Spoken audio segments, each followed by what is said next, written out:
छावा चित्रपटाची उपलब्धी पाहून औरंगजेबाची काही पिलावळ बस हे करत आहे आणि म्हणत आहे, जो इतिहास में आलमगीर औरंगजेब को हरा ना सके वो छावा दिखाकर इतिहास बदलने की कोशिश कर रहे हैं। अरे चिवत्यांनो, जो औरंग्या कधी कोण्या युद्धामध्ये उतरला नाही, जो औरंग्या कधी कोणते युद्ध जिंकला नाही, जो औरंग्या छत्रपती शिवाजी महाराज हयात असेपर्यंत महाराष्ट्रात यायची कधी हिंमत केली नाही, त्या औरंगजेबाच्या छावणीमध्ये घुसून आमच्या संताजींनी त्या औरंगजेबाच्या छावणीचा कळस कापून आणला होता। औरंगजेबाच्या दरबारामध्ये जाऊन त्याच्या दरबारात त्याचा माज आमच्या महाराजांनी उतरवला होता।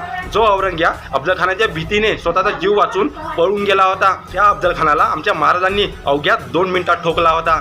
जो औरंग्या आयुष्यभर सिंहासनावर बसून टोप्या शिवत राहिला आणि शेवट मरताना सुद्धा हातपाय तोंड हेकडं करून मेला आणि शेवटी मरताना त्याच्यापाशी काळं कुत्रं सुद्धा नव्हतं। हा इतिहास आहे त्या औरंग्याचा। खरं तर आम्हाला इतिहास बदलावायची गरज नाही, खरं तर तुम्हाला तुमचा खरा बाप शोधण्याची गरज आहे।